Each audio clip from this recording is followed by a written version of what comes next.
বন্ধুরা, আমরা বাঙালি, আমরা যেরকম খেতে ভালোবাসি ঠিক সেই রকমই ঘুরতেও তার চেয়ে বেশি ভালোবাসি। আমি তো পার্সোনালি ঘুরতে খুব ভালোবাসি। তো সেই ঘোরা নিয়ে আজকে আপনাদের সামনে একটা ভিডিও নিয়ে চলে এসেছি। আর আজ আমাদের ডেস্টিনেশন হলো ওড়িশার ডুবলাগড়ি সি বিচ।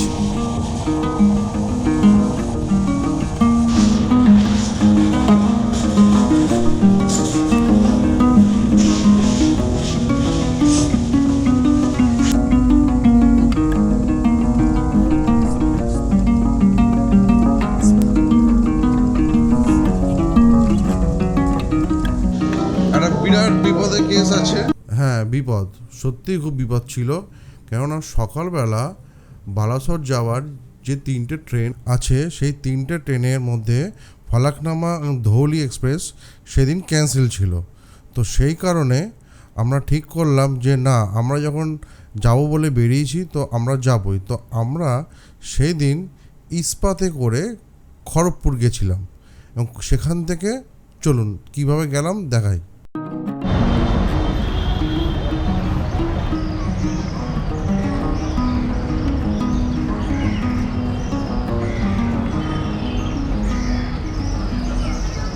মর্নিং বন্ধুরা, আজকে আবার নতুন একটা ডেস্টিনেশন, নতুন একটা প্লেস।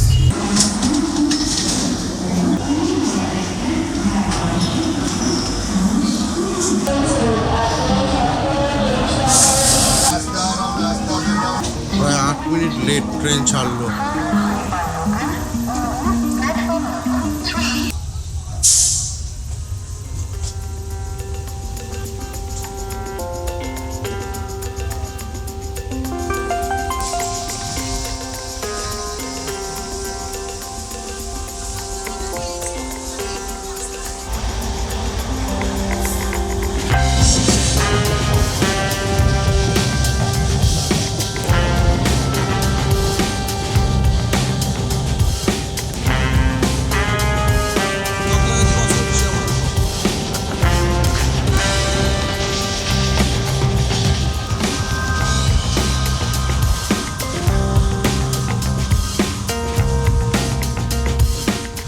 চলুন বন্ধুরা, জার্নি করতে করতে আজকে জার্নির রুট ম্যাপটা একবার শেয়ার করি আপনাদের সাথে।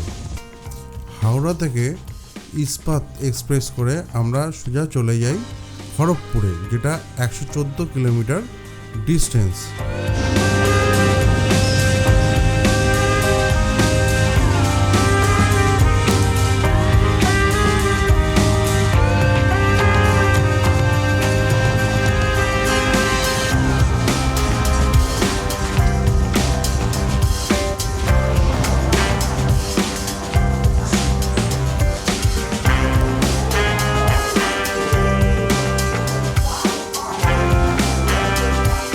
এখন খড়গপুর আছি, আগে চলে টিকিট কাউন্টারে যাচ্ছি। এখন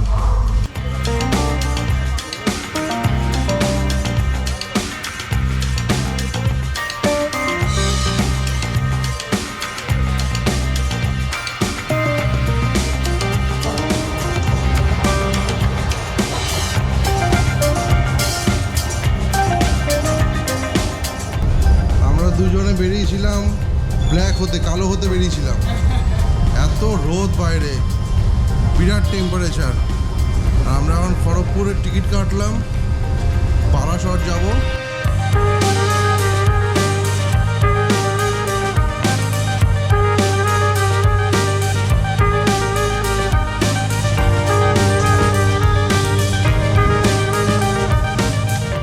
দারুণ হাওয়া হচ্ছে, দারুণ দারুণ দারুণ হাওয়া। সবে কালকে চুলটা কেটে যেন চুলটা হাওয়াতে উঠতো। হ্যাঁ, দারুণ হাওয়াটা হচ্ছে কিন্তু একদম। আমরা এখন IRCTCর প্ল্যাটফর্মে যে ক্যান্টিনগুলো থাকে সেই ক্যান্টিনের মধ্যে আছি। ডোসা অর্ডার দেওয়া হয়েছে, মশলা ডোসা।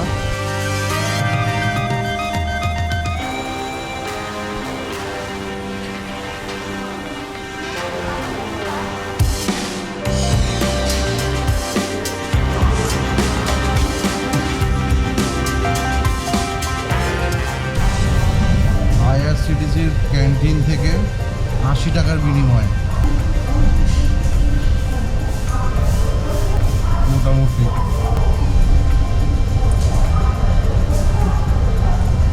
লাস্ট চলে যাওয়ার মতো।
চলুন বন্ধুরা, বালাসোর যাবার রুট ম্যাপটা একবার দেখে নেওয়া যাক।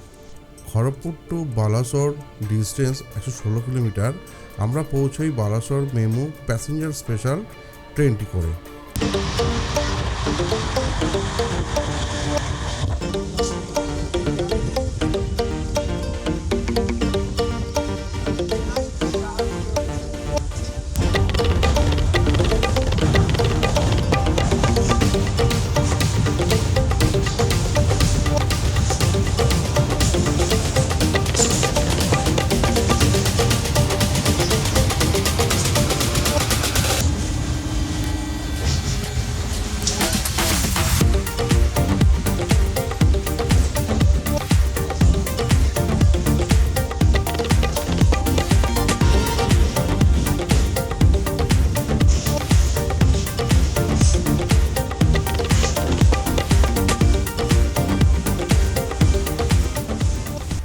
ঘড়িতে 1টা বাজে আর আমরা বালাসোরে নামলাম। 3 নম্বরে নামিয়েছে, আমাদের যেতে হবে 1 নম্বরে। প্রচণ্ড গরম, তার মধ্যে আমরা ট্রলি ব্যাগ নিয়ে খুব আস্তে আস্তেই এগোতে লাগলাম অটো স্ট্যান্ডের দিকে বা কার স্ট্যান্ডের দিকে। একটু বার্গেনিং করলাম, বার্গেনিং করা খুবই দরকার। ওরা একটা রেট চায়, কিন্তু আপনি আপনার মতন করে বা যতটা মনে হয় বার্গেনিং করে কার ঠিক করবেন বা অটো ঠিক করবেন। আমরা 7 সিটার নিলাম, অনলি 1,500 টাকায় আমাদের 7 সিটার বুক হলো। বালাসোর টু বিচের রুট ম্যাপটা দেখে নেওয়া যাক। Balasore to Dublagadi sea beach 32 kilometre distance. Burhabalang নদীকে পাশে রেখে NH16 ধরে আমরা ডুবলাগড়ি বিচ পৌঁছাবো।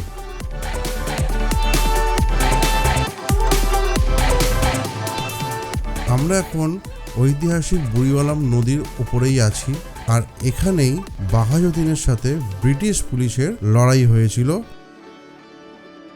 ভেবেছিলাম নামবো, নেমে ভালো করে আরও কিছু ভিডিও ফুটেজ কালেক্ট করব, কিন্তু বাইরে বেরোনোর আর সাহস হলো না, এতটাই গরম ছিল।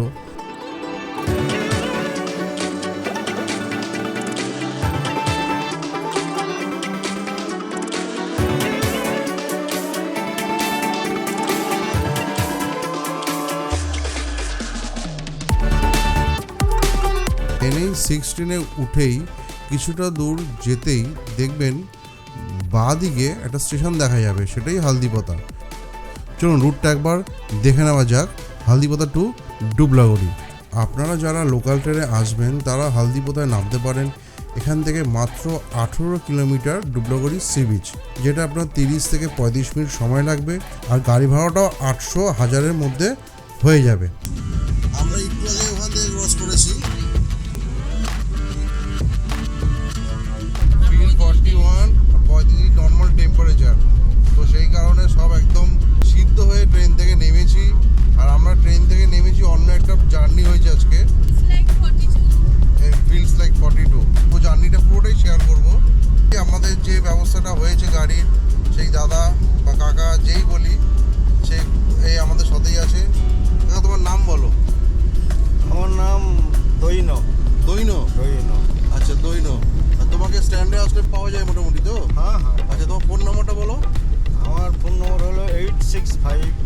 087865545। আচ্ছা, তার আগে বলে দিই যে রাস্তাটা এদিকে যাচ্ছে, হলদিপোদা, এটা হলদিপোদা ক্রসিংটা, এটা ডাইনে দিকে যাব। হ্যাঁ, এটা কলকাতা যাচ্ছে, আর কলকাতা চলে যাবে। পেছনটা হচ্ছে চেন্নাই। তো এখান দিয়ে গিয়ে আমরা ডান দিক হয়ে যাব। ডান দিক হয়ে গেলেই সামনে বেশি দূর নেই বাকি আর। বন্ধুরা, আমি ব্যাপারটা আরও সহজ করে দিই। এই যে চার রাস্তার যে মোড় দেখছেন, এই মোড়ের ডান দিকে যে অ্যারোটা আছে সেটা ডুবরাগড়ি বিচ যাওয়ার রাস্তা। আপার অ্যারোটা কলকাতার দিকের রাস্তা, মানে কলকাতা থেকে যখন যাবেন তখন এই রাস্তা ধরে যাবেন। আর আসার হচ্ছে এই ব্রিজের ঠিক ডান দিকটা, ওদিকটা রাস্তা নেমে গেছে, যেটা ডুবলাগড়ি বিচের একদম স্ট্রেট চলে গেছে, ওর সাথে জয়েন্ট হয়ে গেছে। আর ডাউন অ্যারো যেটা আছে সেটা বালাসরের রাস্তা, বালাসর এদিক দিয়ে আসতে হয়। আর যেটা বাদিকে আছে সেটা হচ্ছে হলদিপোদা স্টেশনের রাস্তা, মানে স্টেশন রোড। তো এরমভাবেই চারটে রাস্তা চারদিকে গেছে। আমরা যাব ডান দিকে, আমাদের ডেস্টিনেশন হচ্ছে ডুবলাগড়ি বিচ।